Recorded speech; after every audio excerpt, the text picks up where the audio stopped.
C'était donc ça tout ce tintouin, les cris, le micro, d'accord. À mon avis, vous allez vite vous en lasser. Je ne lui prédis pas un grand avenir.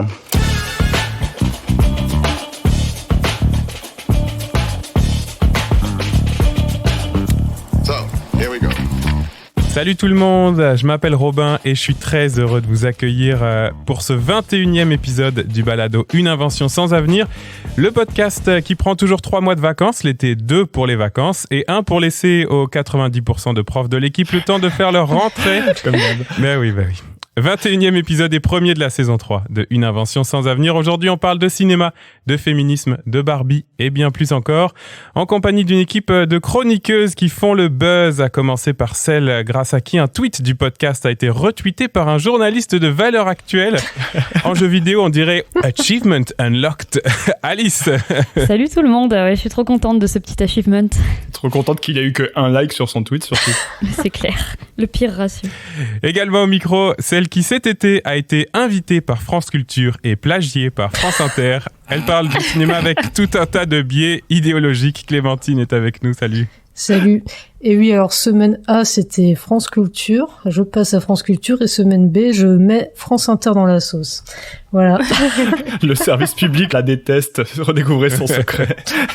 De retour pour la deuxième fois dans le podcast, celle qui participe aussi à l'esprit critique de Mediapart. Autant vous dire que si ça se trouve, elle a déjà vu Edoui Plenel.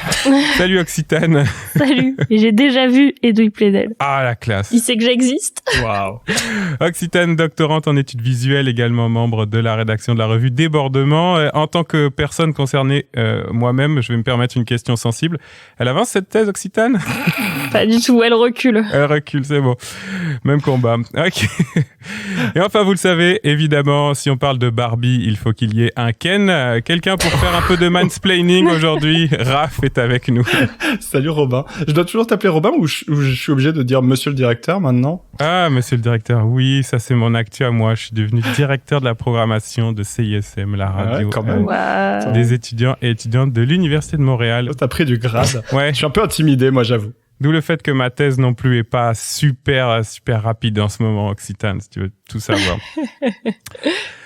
Moi, je l'ai dit, on va prendre l'exemple du film Barbie pour parler de cinéma et de féminisme. Mais avant de parler du blockbuster de l'été, parlons un peu de nos étés. Puisqu'on débute la saison, vous étiez dans quoi cet été, Clémentine? Alors je suis toujours dans le cinéma italien jusqu'à ma mort. Donc non mais j'en ai parlé sur internet, mais je recommande un film qui s'appelle Un vrai crime d'amour de Luigi Comencini, qui est gratuit sur Arte. Voilà. Dépêchez-vous parce que ça reste jamais gratuit toute la vie, ça, oui. Sur Arte. Donc allez-y. Alice, ton été? Moi, j'ai regardé un peu après tout le monde Succession, et du coup, j'ai pu regarder tout d'un coup. J'ai bingé comme jamais, et c'est immédiatement rentré dans mon top 10. Et pour faire le lien avec l'épisode, en fait, je trouve que il y a des choses qui sont assez féministes, notamment sur la trajectoire du personnage qui s'appelle Shiv. Et j'aime bien comment il montre comme les femmes ont peu d'options dans le monde de l'entreprise et du pouvoir. Ouais, c'est vraiment une excellente série. Bon, on en reparlera sûrement dans le podcast un jour parce que Clémentine a déjà parlé de Succession. Je pense qu'il y a du monde autour de cette série ici. Occitane, toi, cet été? Bah moi, cet été, je suis allée à la rétro Maïs Etterling, qui était au Reflet Médicis, puisque j'ai la chance d'habiter à Paris, et qui est une cinéaste incroyable suédoise qu'on connaît pas très bien, enfin qui a pas du tout été distribuée en France à l'époque, c'est dans les années 60, et qui là dont toute la filmo est restaurée. C'est assez incroyable, un film elle a fait un film notamment sur l'accouchement, sur 3 femmes de 3 classes sociales qui vont accoucher dans un même hôpital, et puis t'as même un couple lesbien, et on est en 68, enfin un truc qui n'aurait jamais eu lieu en France. Et un truc qui aurait tout à fait sa place dans le podcast. Très bon conseil, donc. Tu reviendras nous en parler. Ouais, sur le pitch, ça fonctionne. Toi, Raph, cet été? Moi, au début de l'été, j'ai fait le jeu vidéo qui s'appelle Immortality. Je le dis ici parce que c'est un jeu très, très cinématographique. On doit enquêter sur la disparition d'une actrice à partir uniquement de rush qu'elle a tourné sur ses films. C'est brillant, c'est brillantissime et c'est gratuit si vous avez un compte Netflix. Vous pouvez directement télécharger l'app sur votre portable pour y jouer sur smartphone parce que il y a très très peu de boutons, c'est vraiment très accessible. Et si vous aimez le cinéma, c'est génial. Voilà. Il n'y a pas que les Tortues Ninja comme bon jeu sur Netflix. Je vais aller jouer à ça. Il y en a au moins 2 du coup. Ouais. Tiens, moi pour mon été, je vais vous parler de Netflix aussi. Je me suis recommencé la série animée Batman de 1992 qui est sur Netflix aussi. Vous savez, celle qui passait sur France 3 quand on était petits, nous, parce qu'on est de la même génération plus ou moins. La musique de Danny Elfman, les décors mi-art déco, mi-expressionniste, c'est vraiment cool. Et surtout, j'ai redécouvert, parce que ça, je m'en étais pas rendu compte quand j'étais petit, que la série est très taiseuse, il y a vraiment pas beaucoup de paroles et c'est assez agréable en fait.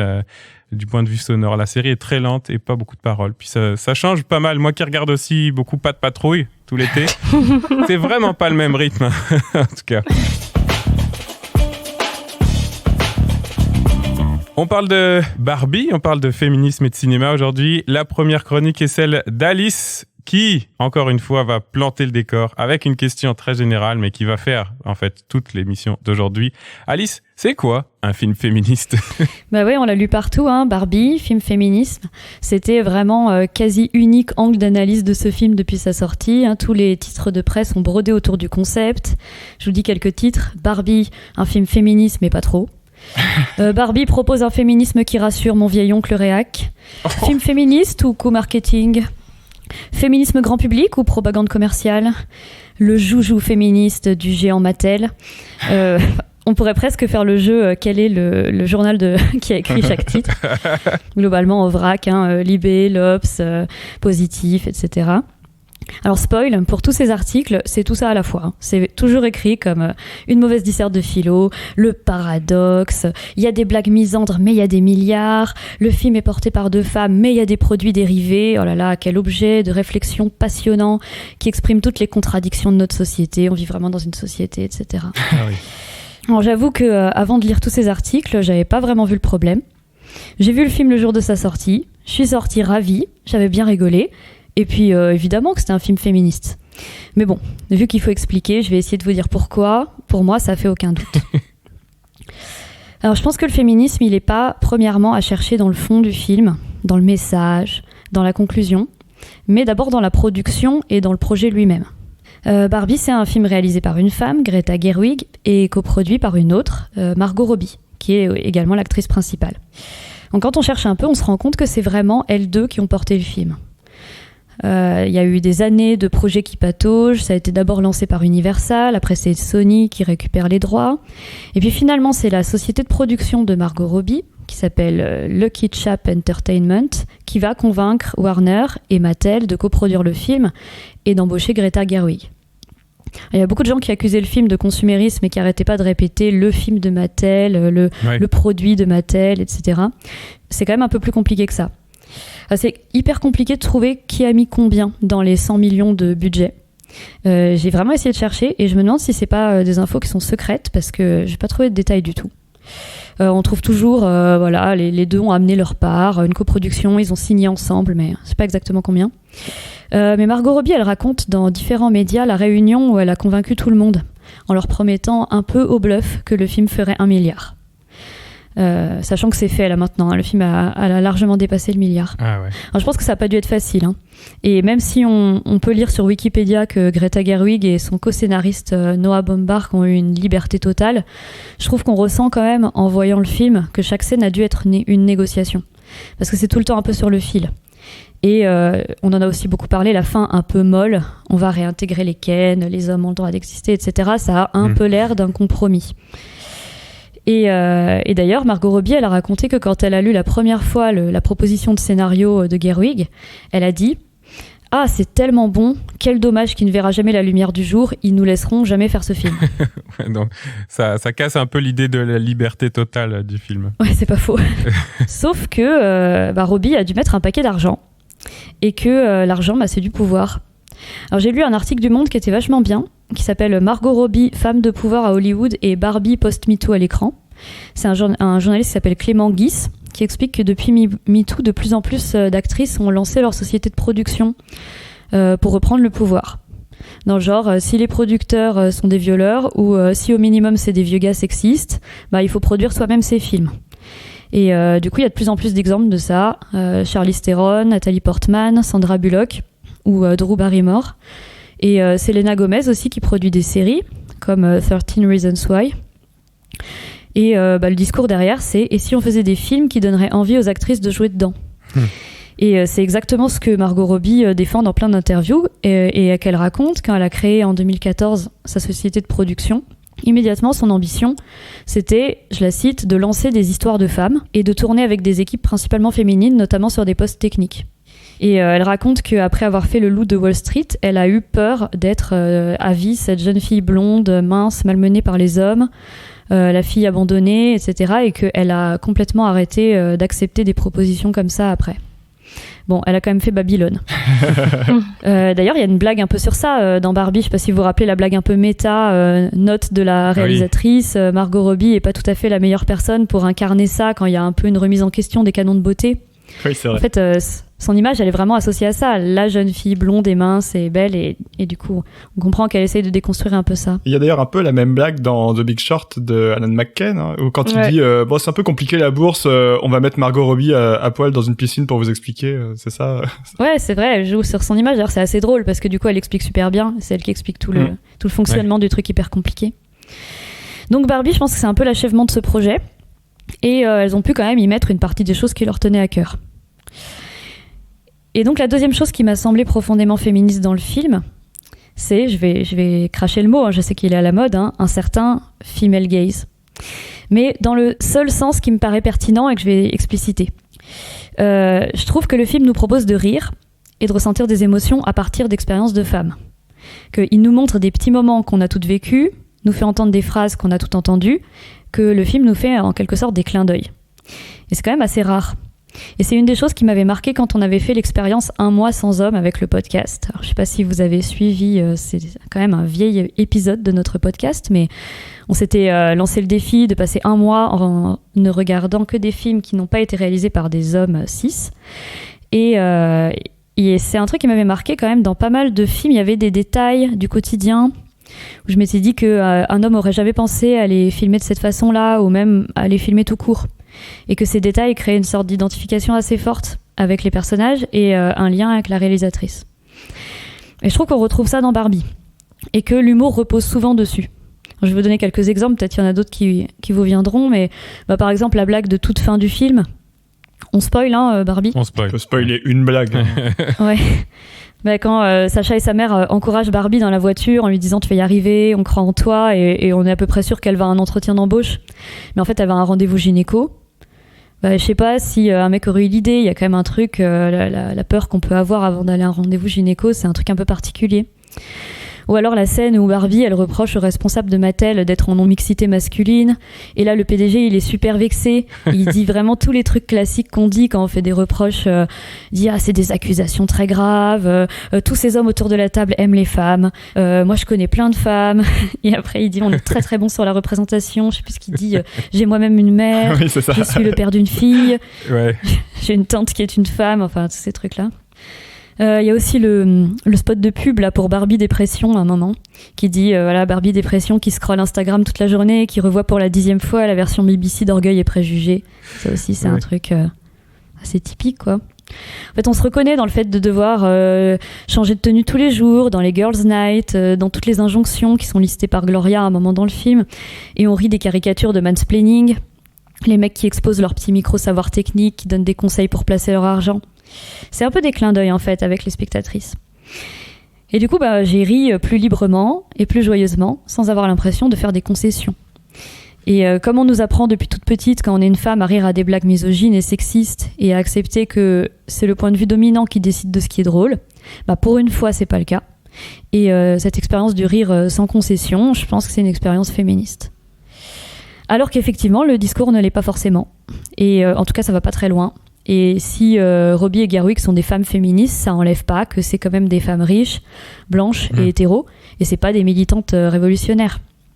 D'ailleurs, j'ai trouvé des interviews dans lesquelles Margot Robbie, elle avait l'air de croire au discours selon lequel Barbie était une figure féministe parce que elle permettait aux petites filles de plus s'occuper d'un poupon et que ce serait une grande révolution d'avoir une poupée femme et pas une poupée bébé. Donc je pense que si on essaie de défendre le film sur son message, on va s'enliser. Oui, parce que ça, c'est quand même le point de départ du film, quoi. C'est explicite dans le film, cette idée, elle est défendue par une scène de début. Ouais, c'est vraiment l'ouverture, ouais. Donc pour conclure, je crois que c'est pas un film militant, c'est pas un cheval de Troie du féminisme pour imposer des idées de société au moyen d'un film très grand public. Ce serait malin, mais j'ai pas l'impression que ce soit ça.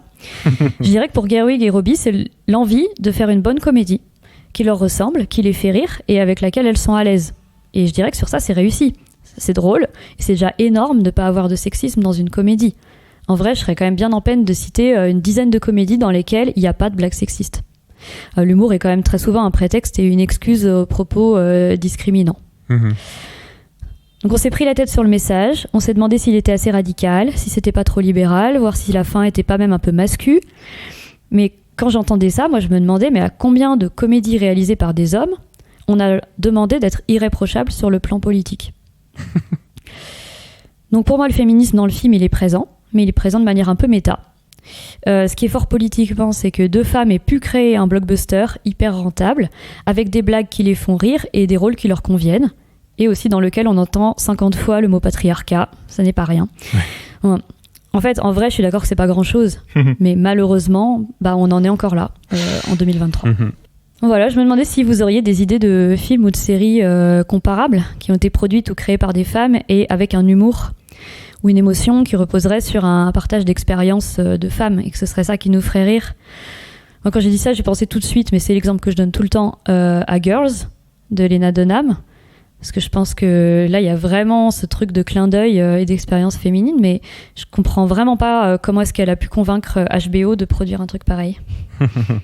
Moi, la première qui me vient en tête, peut-être, alors on est loin de la comédie par contre, je l'ai pas encore vue, mais je suis à peu près sûr de moi, c'est quand même Anatomie d'une chute, la grande réussite française du moment. Là, c'était l'éléphant dans la pièce, il fallait qu'on le fasse sortir. Là. Bah oui, puis la productrice Marie-Ange Luciani, fait que c'est pas mal un tandem féminin qui est derrière. Avec la même structure que Barbie d'ailleurs, c'est-à-dire un film réalisé par une femme, produit par une femme, mais coécrit avec son conjoint quand même.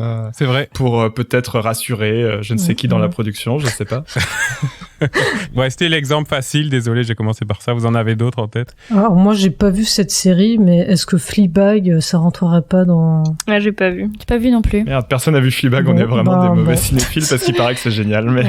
Ouais, c'est vrai. Bon, on va le mettre sur la liste. En tout cas, c'est un bon exemple parce qu'effectivement, Phoebe Waller-Bridge, c'est quelqu'un qui je pense, qui a porté beaucoup la série, qui est aussi l'actrice principale du coup et celle qui l'a créée. Et il me semble que elle a eu un rôle vraiment moteur là-dessus. Ouais, dans la même veine que Girls puis que Fleabag, je pense à Crazy Ex-Girlfriend, la série de Rachel Bloom, qui est aussi là pour le coup dans la comédie très méta, très féministe. C'est vrai, complètement. Je conseille ça aussi. J'avais pas pensé, mais complètement. Il y a la série Bad Sisters aussi. Je sais pas si vous l'avez regardée. Je sais plus sur quelle plateforme c'était, mais c'était un remake de la série Clan, qui est une série flamande où en fait alors les deux showrunners sont des femmes à chaque fois, et c'est sur 4 sœurs qui décident d'assassiner le mari abusif de la 5e sœur. Et où en fait toute la série c'est c'est une comédie, et où en fait c'est un genre de retour en arrière sur la vie du frère à chaque fois, qu'est-ce qu'il fait pour rabaisser sa sœur. Enfin, il fait jamais rien de pénalement répréhensible, mais en fait il la détruit à petit feu, et les sœurs du coup décident de l'assassiner, et à chaque fois c'est une tentative ratée jusqu'au moment où ça marche. Mais voilà, donc c'est très amusant et j'aime beaucoup cette série. Ça donne trop envie.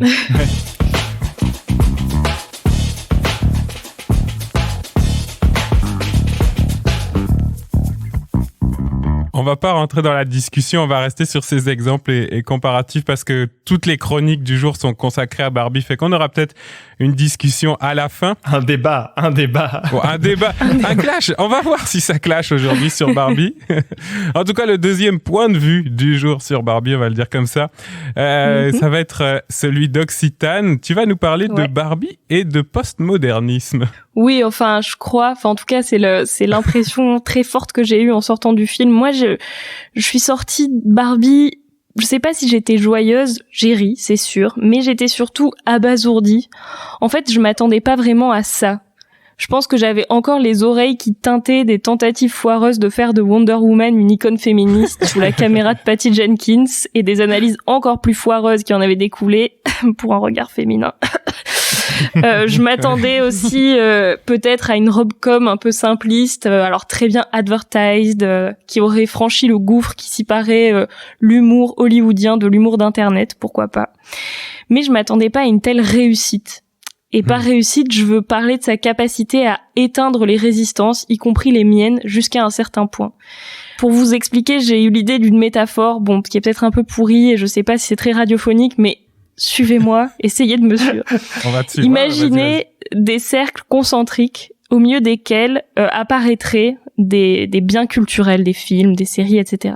Okay. Aux franges les plus éloignées, il y aurait les benjaminiens mentaux qui seraient en train de critiquer l'Empire, qui psalmodient entre deux courts-métrages militants que tout document de culture est aussi un témoignage de barbarie. C'est un peu les gens qui ont trashé Ousekine avant même sa sortie quand ils ont vu que la série était diffusée sur Disney+. Au milieu du cercle, à l'inverse, il y aurait, mademoiselle.com, Iris Bray, etc. Et entre les deux, un genre d'entre-deux, habituellement qui critique quand même du pinkwashing, du greenwashing, du rainbow watching, etc. d'Hollywood. Mmh. Alors je sais pas si c'est clair, mais en gros, ce qui m'a épaté, c'est le degré de pénétration de ce film dans les cercles les plus éloignés du centre. C'est l'enthousiasme qu'il a suscité au-delà de ce que j'aurais imaginé. Alors moi, je l'explique un peu comme toi, Alice, par tout simplement le talent de Greta Gerwig, son humour, la réussite qu'est l'écriture de Barbie, et puis le cast impeccable, Margot Robbie, et sa carrière de blonde critique. Enfin, on l'a vu dans plein de films où elle critique le rôle des blondes, par exemple dans Scandale. Et puis Ryan Gosling, quand même, qui pète les carreaux quand même en matière de comédie. Et puis, il y a aussi cette juste quantité de satire envers Mattel, envers la prod, envers le projet du film lui-même. Enfin, il y a une capacité réflexive du film sur lui-même. D'une certaine manière, Barbie contient les éléments de sa propre critique qu'elle réussit à désamorcer au fur et à mesure du film. C'est aussi la séquence avec le groupe d'étudiantes woke habillées en brats qui finissent par être dépassées par leur gauche par Barbie elle-même. C'est un truc qu'on n'aurait jamais pu s'attendre à voir dans ce film. Enfin, en tout cas, moi, c'est peut-être le truc qui m'a le plus surprise. Donc j'ai vraiment bien ri pendant tout le film, et en même temps, j'avais l'impression de voir devant moi étaler des quantités de références à la pop culture, à la critique féministe telle qu'elle s'est exprimée sur Internet depuis les années 2010, à grand renfort de mèmes, de story time, de posts interminables sur quelques subreddits dédiés. Dans tout ce rose, j'ai l'impression une chimère fabriquée par un savant fou de la culture populaire, plus malin que les précédents. Je riais, mais avec un certain sentiment d'effroi. Parce que je nageais en pleine Uncanny Valley. D'ailleurs, la route qu'emprunte Barbie pour se rendre dans le monde des humains ressemble étrangement à celle que prend, dans l'autre sens, Robin Wright dans Le Congrès. Alors, vous allez vous dire à chaque fois qu'on l'invite celle-là, elle nous parle du Congrès. Ouais, il fallait que ça soit c'est Girls pour Alice. Voilà. Mais écoute, c'est un film super important, je pense. Donc, sur cette route que Robin Wright emprunte, donc elle passe à travers une grande plaine désertique très états-unienne, très rectiligne comme ça, et Robin Wright la prend pour se rendre au congrès de futurologie. Là-bas, tout le monde est transformé en images d'animation sous l'effet de drogues cybernétiques que les gouvernements et les industriels du monde entier entendent utiliser pour contrôler les populations. Barbie, elle, à l'inverse, elle quitte ce monde de simulacre pour découvrir que justement, le pouvoir de l'industrie du jouet sur les comportements humains est finalement bien limité. Quel dommage, en vient-on presque à penser. Ouais. Et là, je me dis, mais je suis en train de dire quel dommage, mais qu'est-ce qui m'arrive? Est-ce que moi aussi, j'ai gobé la pilule magique du Congrès au point d'avoir oublié ce qu'a représenté Barbie pour moi et pour des générations d'enfants? C'est un peu tout ça qui tournait dans ma tête cet été et qui m'a poussé à écrire un texte sur le film dans Débordement. C'est ce qui m'a sorti de cette Uncanny Valley californienne, c'est le cas de le dire, c'est la vie sexuelle de Barbie. S'il y a bien un invariant sur l'usage de cette satanée poupée, c'est quand même ça. J'en ai parlé à toutes mes amies cet été, et le résultat de ma petite enquête était sans appel. Il y avait quelque chose qui manquait fondamentalement au film. Quelque chose qui manquait dans cette façon univoque de voir l'expérience enfantine de la poupée Barbie.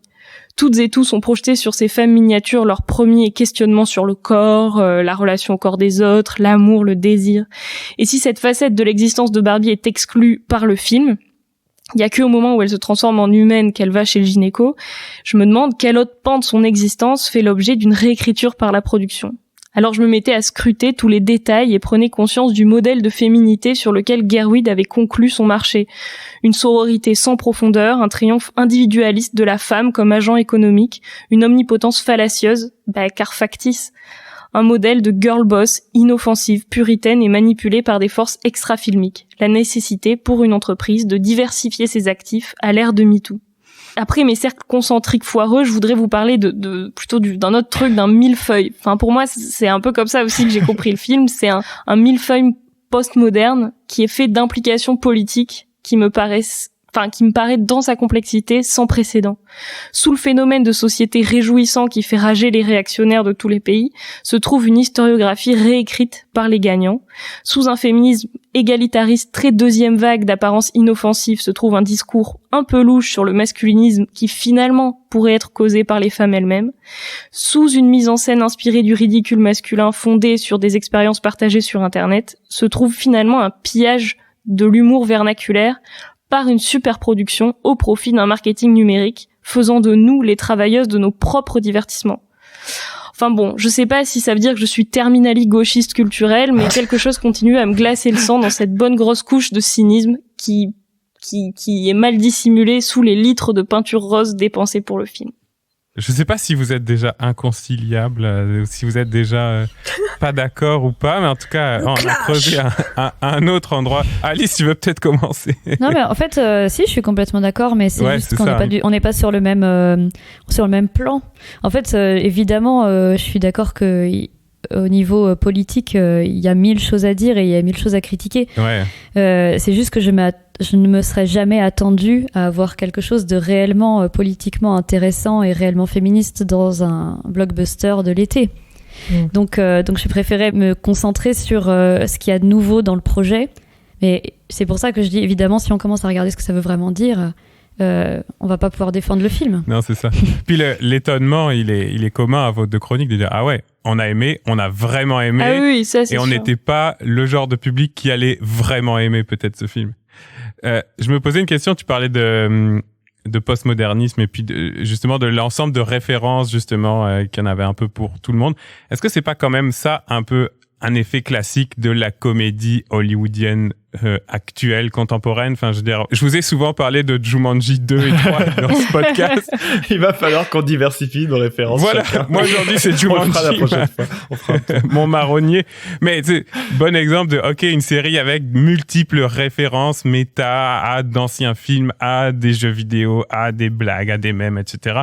C'est un peu ça aussi le cinéma contemporain aujourd'hui. Vois-tu une différence, toi, peut-être politique, dans le fait que ce soit ça dans Barbie en particulier?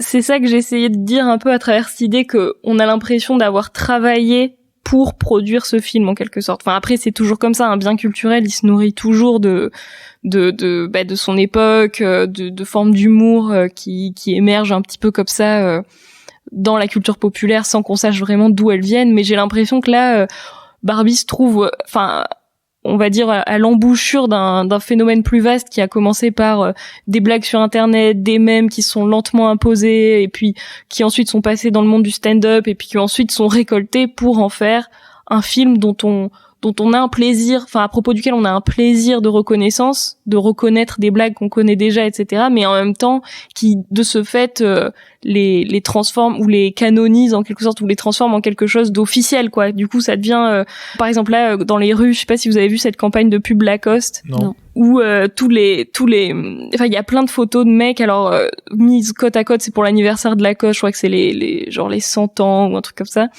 Et donc vous avez des photos de mecs de Harlem et à côté des photos de mecs des banlieues de Paris qui sont habillés en Lacoste, alors que tu te dis ça faisait des années que Lacoste avait fait dépenser des millions d'euros pour redorer son image, pour pas devenir cette marque de mecs de banlieue, etc. Et que là d'un coup ils reprennent toute l'esthétique que des mecs ont travaillé intensément à valoriser dans des clips, dans le monde du rap, dans le monde du hip-hop, etc. Et là d'un coup ils ont plus qu'à cueillir et les foutre sur des affiches en JC Déco, tu vois. Et là pour moi c'est un peu le même truc, c'est-à-dire que je me dis si c'était vraiment un film féministe, ce serait pas un film qui capitalise sur le taf de l'internet féministe, enfin, ou en tout cas qui essaierait de faire un pas de plus. Ou alors on accepte qu'on peut être féministe et en même temps spolier les féministes radicales qui ont préparé le terrain. Voilà. C'est et ça. À ce moment-là, c'est là où je me dis, enfin, c'est ça le féminisme libéral, quoi. Et c'est ça, moi, qui me glace un peu. C'est-à-dire, avant, je me disais, bon, le féminisme libéral, de toute façon, elles sont trop connes et c'est juste des pique-niques qui s'ignorent, etc. Et ça me concerne pas. Alors que là, du coup, ce qui m'angoisse, et je pense que c'est un problème, c'est que du coup, je me dis, putain, on est plus tranquille nulle part, quoi. Ouais, en fait, je suis d'accord que c'est injuste, que tout ce truc soit récupéré, etc. Mais je me dis, je préfère toujours pouvoir rigoler de ça que d'un truc qui me ferait moins rire et qui en plus serait violent, discriminant. C'est-à-dire que quand même, grâce à ça, on a pu avoir une bonne comédie blockbuster et qui nous a fait marrer.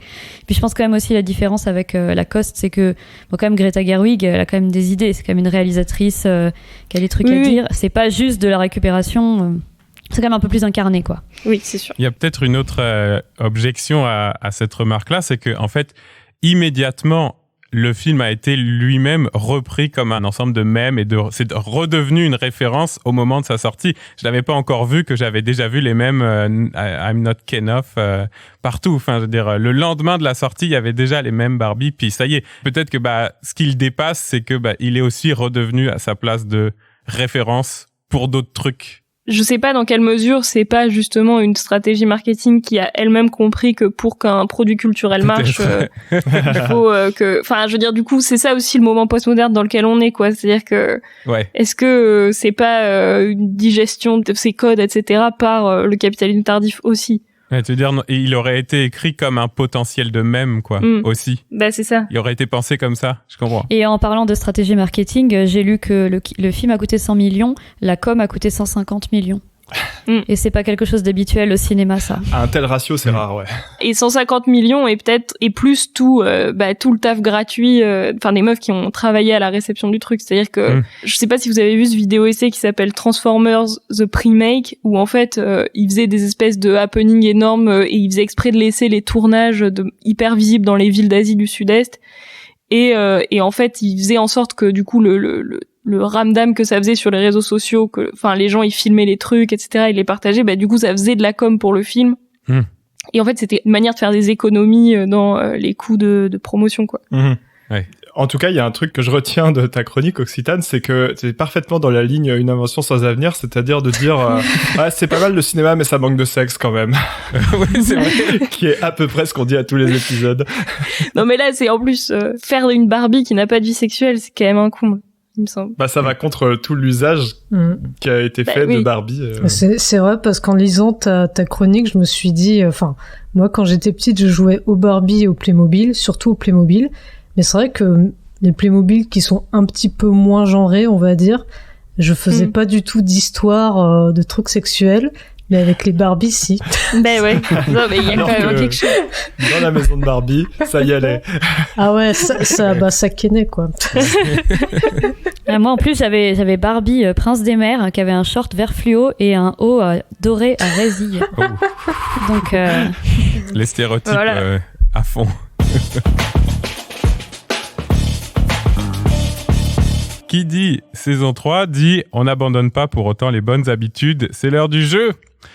Je vous ai préparé un petit jeu en mélangeant deux trucs qu'on aime bien. Un jeu qu'on a déjà fait, souvenez-vous, les résumés de mauvaise foi. Que j'ai mélangé avec un truc que vous connaissez probablement, qui est ces titres de journaux sexistes qui prennent la forme une femme. Vous voyez, donc une femme est nommée à la tête de telle institution, une femme bat le record du monde de je sais pas quoi. Donc les femmes ont jamais le droit d'avoir un prénom ou un nom dans les titres de journaux. Une femme fait 1,4 milliard de recettes avec un film, par exemple. Exactement, c'est ça.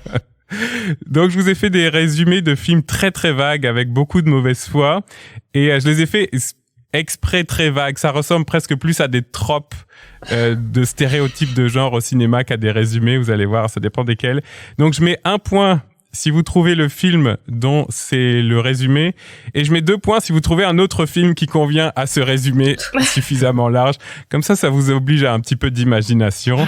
Et puis, si le jeu marche, ça va démontrer à quel point les femmes sont interchangeables dans l'histoire du cinéma. Il y a vraiment des choses à changer. Et c'est ton projet caché, Robin. Je compte sur vous pour... Mais oui, c'est ça mon projet caché. Mais ça dépend de à quel point vous êtes imaginative dans le jeu. Mais on va voir. Ah, parce qu'en plus, il faut vous mettre à l'épreuve. Vous n'êtes pas légitime direct. Non. Allez, je vous en fais quelques-uns. On va voir si ça marche. Une femme sauve son idole d'une relation toxique. Est-ce que c'est Jean-Philippe, le film sur Johnny, là? Non. Avec Fabrice Lucchini dans le rôle de une femme. Ça ne marche pas, Raph. Ça ne marche pas. Ok, pardon. Je sais pas du tout. Sauf Ok. son idole. Son idole, ouais. J'allais dire la Passion du Christ, c'est ça, genre avec, je sais pas. Avec Marie-Madeleine, j'en sais rien, mais... C'est bon. Oui, c'est ça, parce que l'enjeu aussi de faire un résumé qui prend le point de vue des femmes de films, c'est que parfois les femmes sont très très bien cachées dans les films, je vous l'accorde. Non, une femme sauve son idole d'une relation toxique, c'est Barbie. Ah, Qu'est-ce que vous en dites? Ah oui, du coup, Oui, la C'était personne- l'autre d'accord, femme ouais. du film. L'autre, Et Ouais. on est tellement matrixé par le sexisme qu'on a pensé que son idole c'était un mec. Et voilà, Ah en oui, plus. bah, Bien joué, ouais. Robin. Bien joué. Et voilà. fort. je vous ai- Voilà. Moi, j'en ai un qui est plus ouvert à l'interprétation. À la fin, une femme embrasse un gars qu'elle méprise pourtant depuis le début du film. Oh là, il y en a plein. La Belle et le Clochard. Oh, j'adore ça. C'est pas mal. Ouais.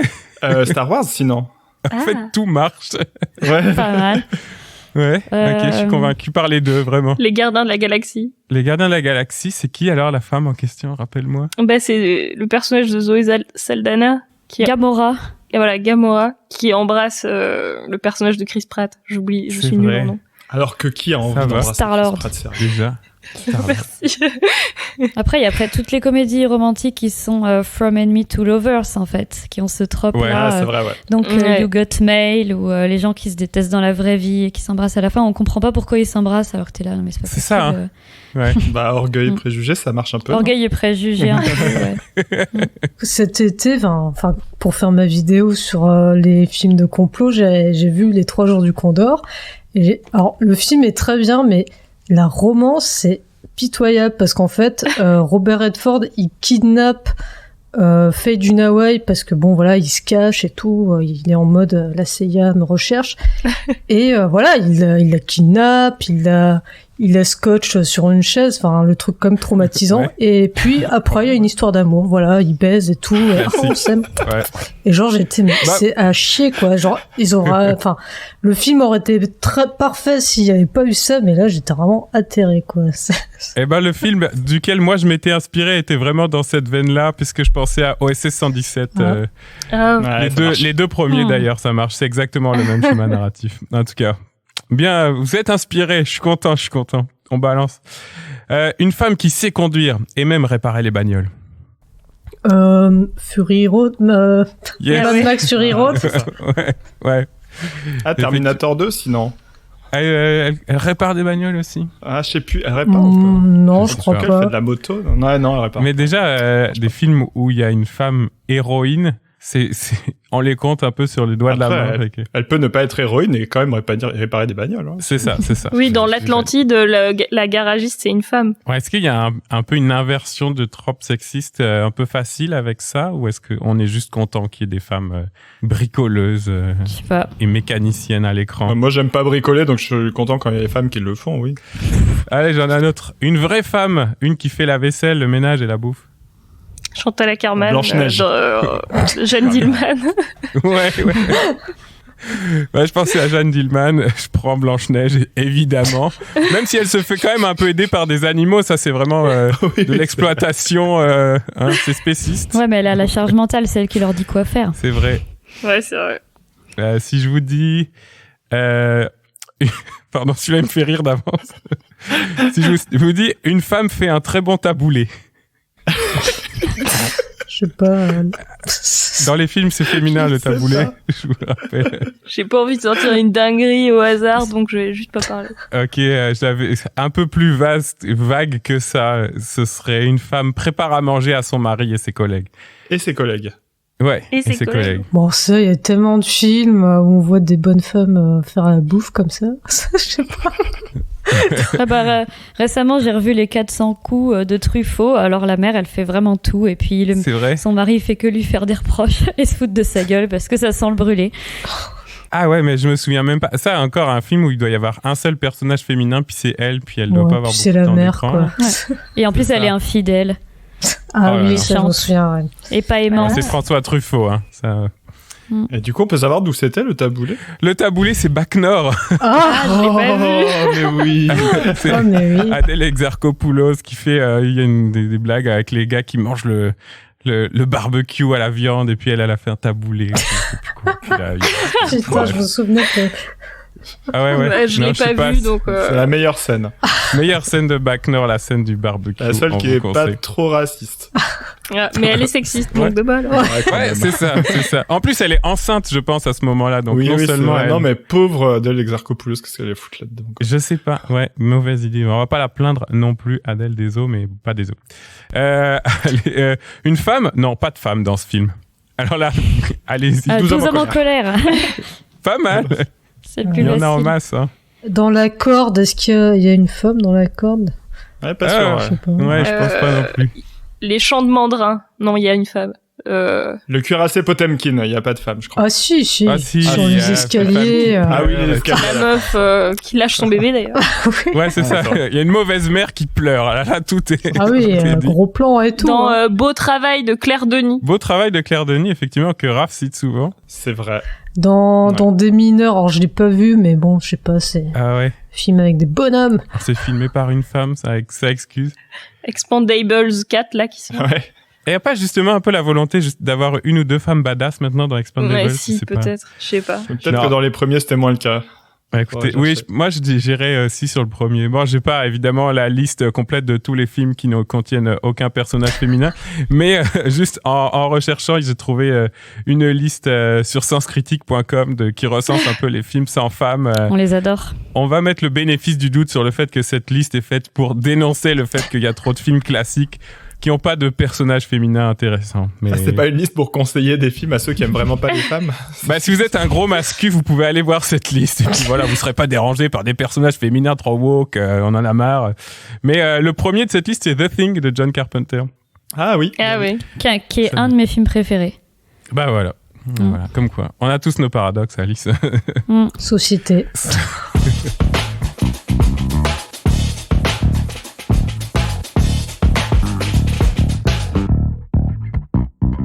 Bon, on a beaucoup parlé des tropes, des clichés, de sexisme au cinéma. On va continuer en revenant avec Barbie.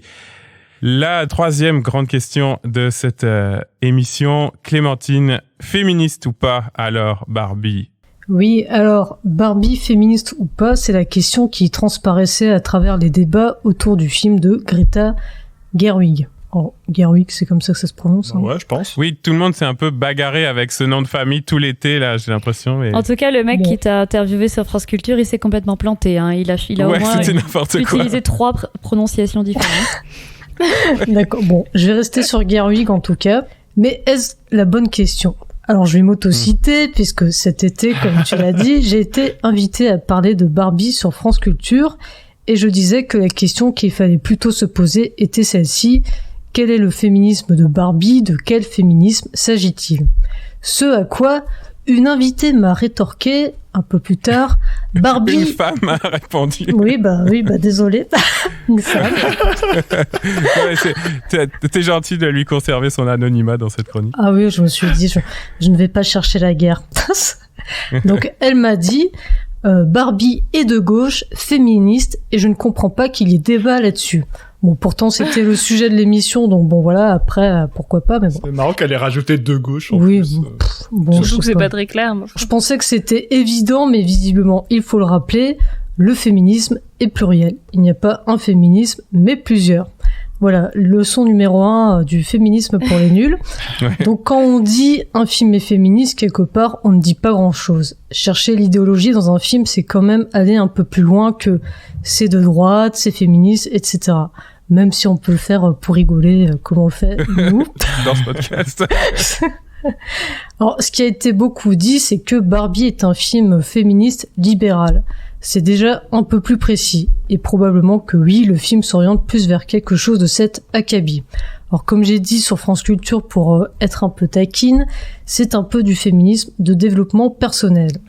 Et finalement, l'autre question qui a fini par transparaître à travers les lignes dans ces débats était un film produit par une grosse machine capitaliste comme Mattel, dont l'objectif, a priori, il me semble, est de vendre des jouets, des poupées Barbie, donc jouets très genrés à destination des petites filles.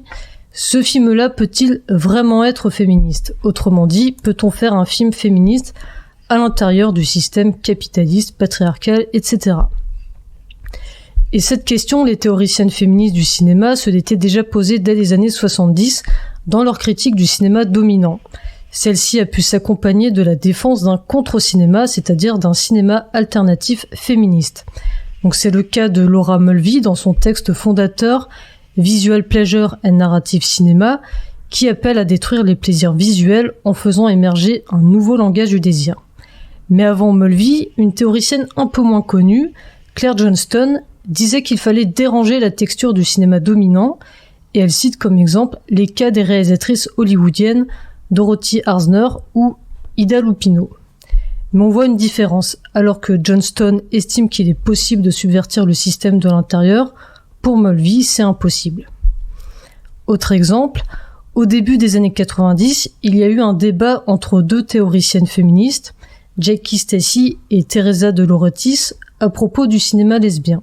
Alors, pour résumer, Stacey estimait que certains films mainstream avaient une dimension homoérotique, mais de Lauretis s'est insurgée contre cette affirmation qui, selon elle, désérotise le plaisir lesbien. Pour elle, en fait, amalgamer le désir homoérotique avec l'identification narcissique, bon, alors on est dans les trucs psychanalytiques, donc cet amalgame menace l'existence même du cinéma lesbien. Et toujours selon elle, le cinéma dominant, parce qu'il est intrinsèquement hétérosexiste, ne peut pas produire de cinéma lesbien. Est-ce que c'est une manière de dire que genre si tu condamnes le cinéma lesbien à être un espèce de sous-texte en dessous d'une relation hétéro, en fait du coup on n'en sort pas quoi. Oui, c'est ça. Enfin pour elle, c'est pas ça ne montre pas le désir lesbien. Enfin, il y a pas l'idée d'érotisme dedans. Parce que c'est vrai qu'on aime bien les sous-textes, on aime bien aller chercher tiens, est-ce qu'il n'y a pas un petit trait qu'on peut faire une lecture queer, etc. Mais oui, c'est voilà. à côté quoi. Ouais. Récemment, il y a eu une chronique sur France Culture dans laquelle son autrice affirmait, entre autres choses, que le cinéma qui chercherait à sortir du male gaze et donc à détruire les plaisirs visuels serait un cinéma safe space, un cinéma confort. Alors quoi de plus faux, ai-je envie de dire, que d'affirmer une telle chose. Alors comme ironisait Raphaël sur notre Discord, Jeanne Dillman, ce film doudou du dimanche soir. Alors, pour ma part, la semaine dernière, j'ai regardé Riders of the Sphinx. Bon, je sais pas comment on prononce bien en anglais, donc un film de Laura Mulvey et Peter Wollen. Et ben ce film-là, c'est pas très safe space. C'est clair. Au contraire, c'est plutôt inconfortable puisqu'il s'agit de cinéma expérimental. Car oui, quand Mulvey imaginait un cinéma féministe, ce n'était pas juste raconter d'autres histoires d'un point de vue féminin ou que sais-je, c'était aussi tenter de réinventer le langage cinématographique. Alors maintenant, je passe vraiment du coq à l'âne, je me permets de faire un détour pour parler d'un autre blockbuster sorti cet été, Indiana Jones et le cadran de la destinée. Alors moi qui suis une fan d'Indiana Jones, je suis allée le voir. Et un aspect du film que j'ai bien apprécié, c'est le personnage féminin du nom d'Helena Shaw, jouée par Phoebe Waller-Bridge, donc on en parlait avant. Et oui, créatrice de Fleabag. Voilà, donc personnage de caractère assez ambivalent, qui a une allure et une classe assez proche de celle d'une Katharine Hepburn. Donc chose quand même relativement rare dans le cinéma mainstream états-unien, elle n'est pas sexualisée ni impliquée dans une romance.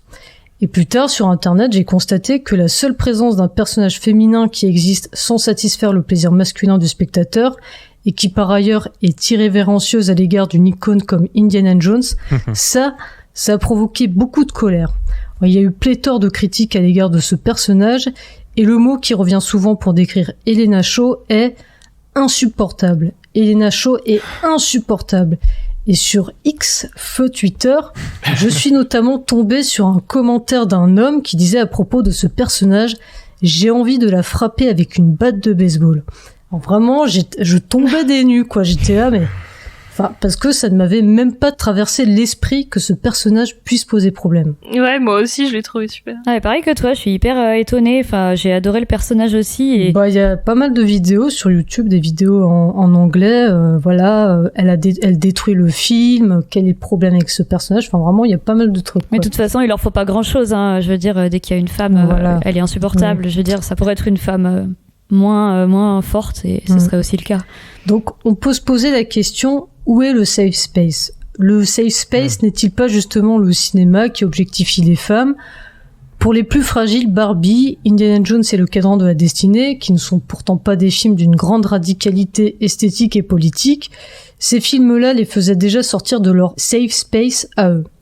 Donc pour en revenir à la question initiale, Barbie, féministe ou pas, pour les plus fragiles, c'était déjà trop féministe. Alors, je vais pas finir ma chronique sur une phrase qui claque, mais juste sur un constat. Entre les personnes horrifiées par Barbie, car soi-disant trop woke, trop féministe, et les féministes qui discutent de savoir si le film est vraiment féministe, entre les 30 ans de théorie féministe du cinéma qui ont été très influents, et les personnes qui, dans la sphère médiatique, en sont encore à juste parler de male gaze pour en plus se dénigrer, le fossé est incommensurable. Et je veux juste finir là-dessus, sur cette espèce de dépit que j'ai, où je me dis, putain, on n'est pas sorti de l'auberge. Voilà. Ok. Moi, ce qui me pose question là-dedans, c'est que j'ai quand même l'impression que, justement, des gens comme Greta Gerwig ont quand même pas mal en tête la théorie féministe du cinéma, des films importants aussi, des films féministes importants de l'histoire du cinéma états-unien. Ce que tu dis, c'est plutôt du côté de la réception et de la critique que c'est un peu... Oui, en France en particulier. Ouais. En fait, moi, avant de découvrir le texte de Mulvey, voilà, je connaissais donc ce terme de male gaze, tout le monde en parlait. J'étais un peu sidérée en découvrant le texte de voir qu'en fait, le terme, il apparaît une ou deux fois et que finalement, le texte est beaucoup plus... Enfin, c'est pas juste... Enfin, le male gaze est quand même réduit juste à...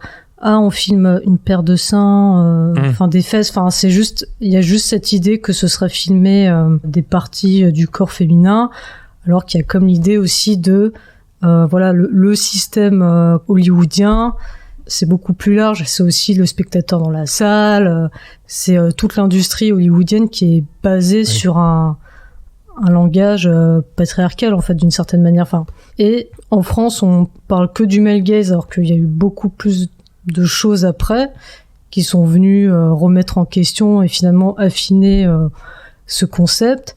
Et en France, en fait, là, en 2023, on a déjà 30-40 ans de retard.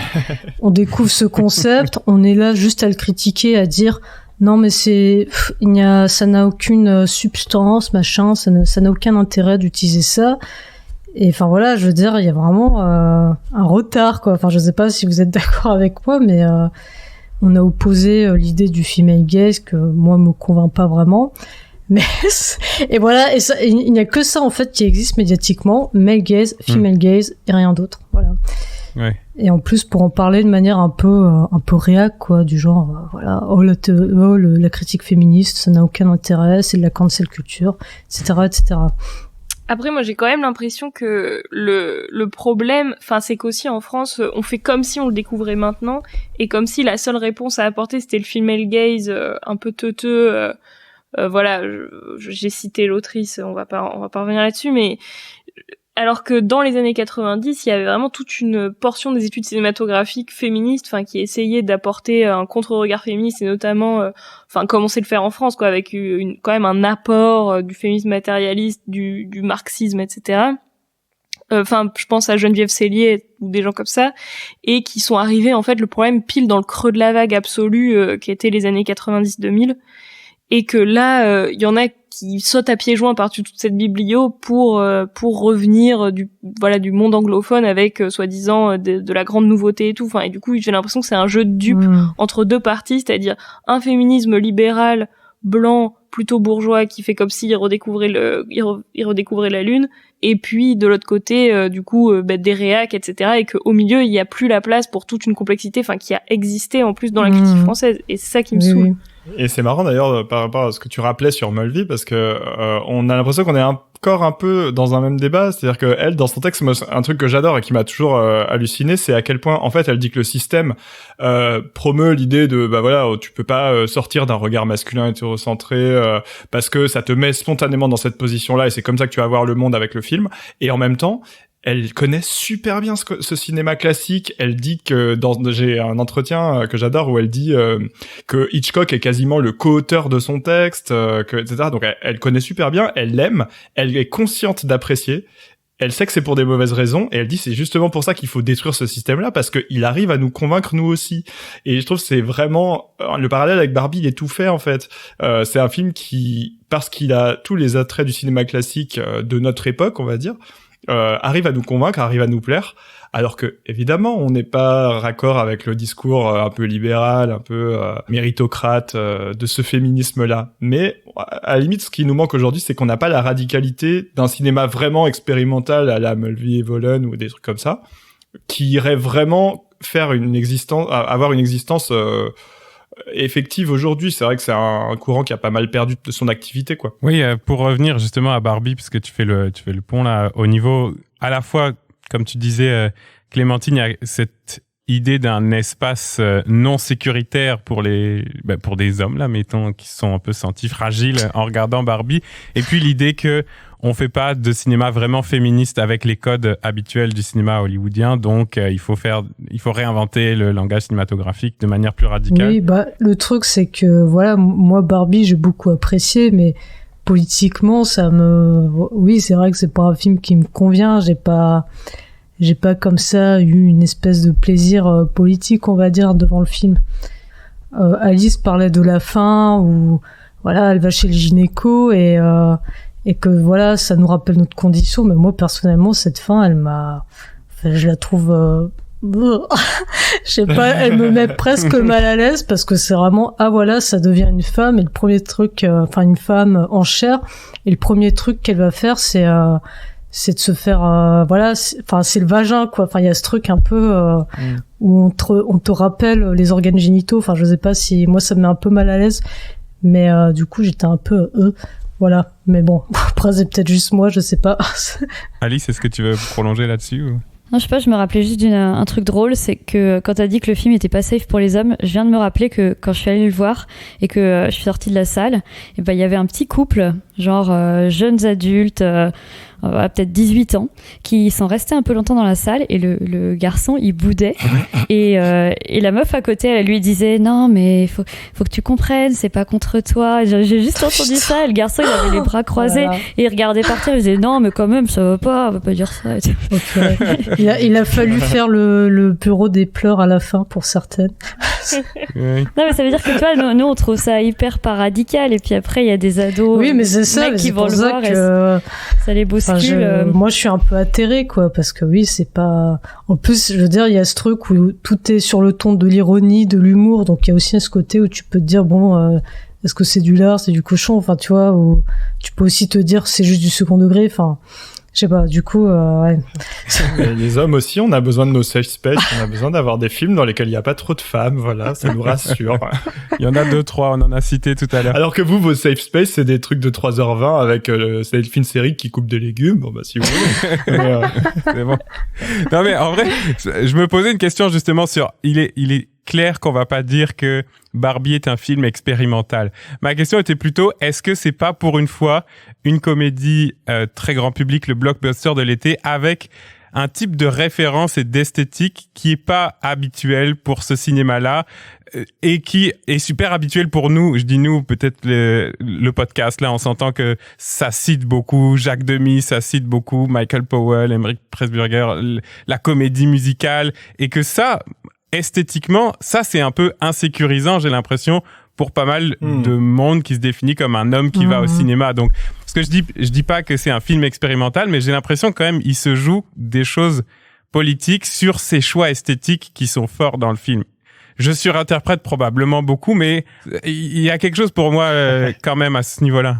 de toute façon, on surinterprète tout. On est en train de vraiment disséquer un film qui avait peut-être pas toutes ses prétentions, mais c'est clair que le film est très camp. On avait déjà utilisé ce terme-là. Il y a quand même une esthétique qui est pas dans les canons du blockbuster. Et effectivement, ça pose aussi des problèmes de réception, dans le sens où moi j'ai des collègues qui ont envie de travailler dessus, parce que j'ai notamment une collègue qui a demandé à ses élèves c'était quoi l'événement le plus important de l'été, et qu'il y a une majorité d'élèves filles qui ont dit c'est Barbie. Ouais. Et en même temps, ça pose souci parce que les garçons, ils ont pas du tout envie de travailler dessus, et ça crée une espèce de clivage chez les ados. Et puisque tu parles de camp, on peut peut-être quand même en passant mentionner le fait que c'est un concept qui normalement est associé quand même à des communautés de réception qui sont plutôt queer, et que sur ce point-là, Barbie est peut-être aussi le mauvais élève. Hein. Ça a complètement hétéronormalisé le camp. On n'a jamais le mot lesbien qui est prononcé, alors que clairement il y a des personnages qui sont définis un petit peu comme tels. Il y a des enfin voilà, trucs qui me gênent moi là-dessus aussi, mais bon. Vous savez quoi? Je trouve que dans cette émission, quand même, on n'a pas encore assez parlé de gars. Fait que, on va donner donc la parole à un gars. Raph, non, une question vraiment intéressante, puis on va terminer la discussion là-dessus. Ta chronique nous demande, les hommes sont-ils vraiment plus drôles que les femmes? Enfin, on me demande mon avis. Ouais, hein, alors je vais le donner. Voilà. C'est à la fin. On va essayer de te couper le plus possible. Allez-y. Alors, en fait, moi, je suis parti d'un constat quand on s'est dit qu'on ferait cet épisode sur Barbie. Le constat, c'était que moi, j'ai vraiment beaucoup ri devant ce film. Alors, peut-être que c'était aussi un peu à cause des 3 spritz qu'on s'était mis en before de la séance avec quelques amis. Il n'empêche que, spontanément, moi, j'ai beaucoup ri, et je suis sorti en disant, je sais pas si le film est parfait, je sais pas s'il va dans le bon sens ou pas sur le plan du féminisme, ou s'il est cohérent avec telle ou telle manière de penser le féminisme. D'ailleurs, je suis pas vraiment la bonne personne pour le dire. Mais en tout cas, pour moi, il a parfaitement rempli son rôle de comédie. Un truc vraiment physiologique. M'a fait sortir les rires très francs, alors que souvent au cinéma, on sourit un peu aux blagues quand elles sont bien senties, tout ça. Mais aller jusqu'à engager le corps entier dans la séance, pour moi, c'est un exploit qui est quand même assez rare. Ouais. Et ça joue aussi sur le fait que bah oui, les blagues sont safe. Alice, tu le disais bien dans ta chronique, pour une fois ça fait du bien, on a un rire qui est pas coupable, on a un rire où on se demande pas comment on va le défendre en sortant avec nos potes féministes, quoi. Voilà. Donc sur le papier, on dirait qu'on pourrait simplement séparer les deux sujets. D'un côté, le message féministe, on va le décortiquer, on va se demander si c'est de gauche ou de droite, etc. Et puis de l'autre côté, les blagues. Et ben, le but de ma chronique, c'est justement d'essayer de penser les deux ensemble, de me dire que peut-être les deux sont liés et que y a des problèmes communs. Alors, le problème qui a été soulevé par pas mal de spectatrices devant Barbie, et vous allez voir que je suis en partie d'accord, c'est que c'est un film qui finalement mettrait plus en valeur le personnage de Ken que de Barbie elle-même. Je cite par exemple la critique publiée sur écran large par notre amie Judith, Demoiselle d'horreur sur YouTube, qui analyse en fait le personnage de Ken comme ce qu'elle appelle un parasite au niveau surtout narratif, c'est-à-dire que l'histoire tourne autour de Ken, de ses états d'âme. Lui, il a une progression dans le récit, c'est-à-dire que s'il y a quelque chose comme un espèce de récit d'initiation dans Barbie, c'est son initiation à lui. Ouais. Il découvre le patriarcat, ensuite il y succombe, ensuite il est finalement revenu dans le bon camp, là où finalement Barbie, sa ligne et ses valeurs bougent pas trop pendant le récit. Elle est déjà à peu près d'accord avec elle-même au début et à la fin, quoi. Et un parasite, je disais, aussi au sens un peu esthétique. Par exemple, Judith notait que Ken a un numéro de danse pour lui tout seul, qui était d'ailleurs important pour Gerwig, d'après ce qu'elle dit dans ce qu'on sait de la production, et il n'y a pas d'équivalent féminin. Ou la bataille des Ken, qui est un super moment de mise en scène, très comédie musicale, très camp, très virtuose. Et là, c'est pareil, on n'a pas un équivalent féminin de ce genre de numéro de pur spectacle, de pur plaisir visuel, vraiment à la Mulvey. Et moi, j'ajouterais, Ken, c'est aussi un peu un parasite au niveau de l'humour. C'est-à-dire qu'autant j'ai beaucoup apprécié le film, autant je suis d'accord sur ce point, l'écriture lui donne le beau rôle à lui. Pas le beau rôle en termes de discours, évidemment, et d'idéologie, c'est une caricature de mascu, tout ce qu'on veut, enfin, c'est assez évident quand même, mais le beau rôle en termes presque de fonction dans le film, c'est-à-dire la fonction de faire rire le spectateur, Contrairement à Barbie, qui a presque une fonction d'héroïne plus classique finalement. C'est une héroïne qui porte des valeurs positives, c'est une héroïne qui va être le miroir de la spectatrice qui voudra s'émanciper, ce genre de choses. Et en réfléchissant à ça, je me disais, ça rejoint ce qu'on dit souvent sur les méchants ici dans ce podcast. C'est-à-dire que les méchants, ils sont plus cool, ils sont plus cyniques, et souvent aussi, ils sont plus marrants. Il y en a un qui littéralement s'appelle le Joker, celui qui fait des blagues. Donc c'est les méchants qui font l'intérêt du film. Souvent dans on va dire dans le blockbuster surtout classique quoi. Sauf qu'ici les méchants c'est les hommes. Du coup si on dit les hommes sont les méchants, fatalement on dit un peu aussi en même temps les hommes sont plus cool, ils sont plus drôles. Prenons le personnage de Ken et surtout son interprète Ryan Gosling. Tout le monde le dit, sa performance est géniale. Il est drôle, il se moque de sa propre aura médiatique, de son image de beau gosse, tout ça.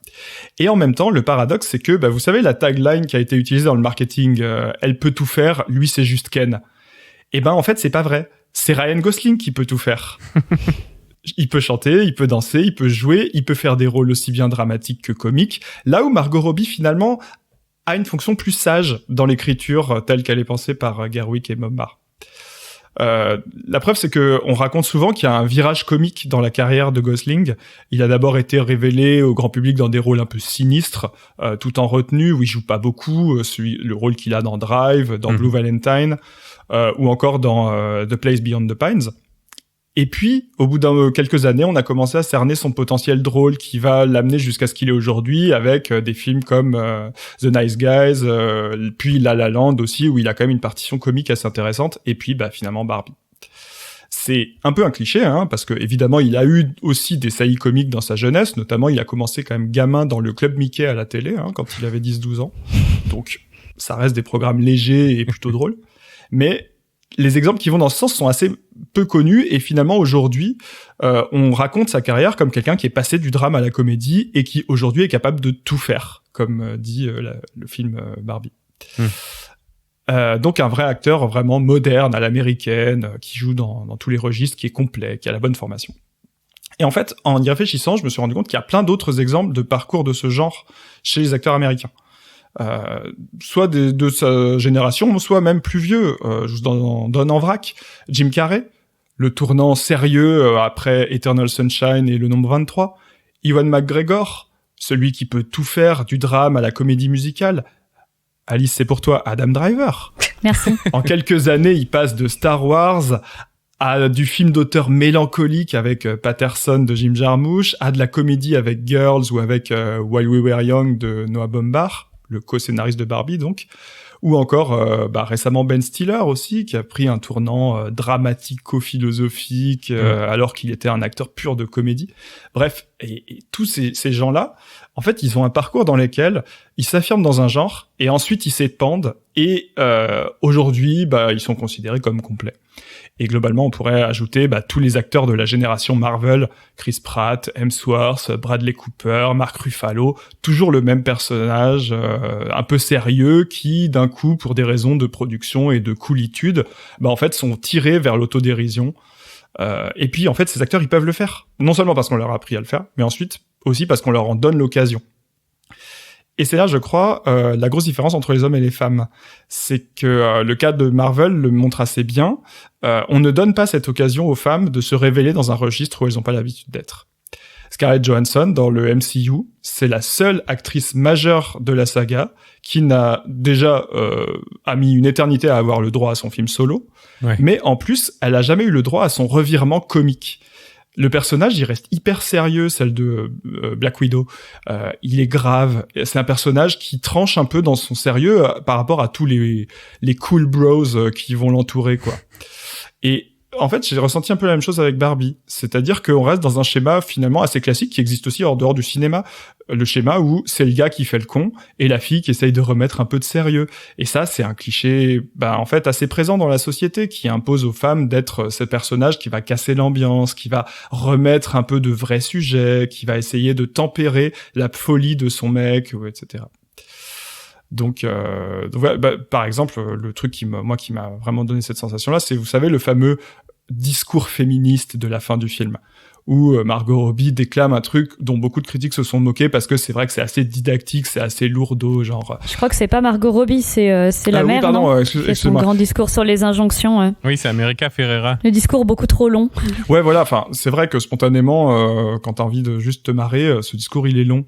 Et quand t'as pas envie de te marrer parce que déjà c'est un film avec trop de femmes, et ben t'es là genre oh là là. En plus on me fait un cours, c'est chiant, c'est didactique. Tout. Beaucoup de gens qui se sont moqués de ce truc-là.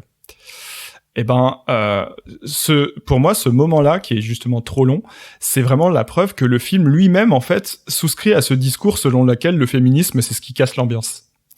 Alors qu'avant, on rigolait bien avec les Ken, quoi. Déjà, je me suis posé la question. Moi, j'ai trouvé plein d'exemples d'hommes spontanément qui jouent dans tous les registres. Il y en a plein.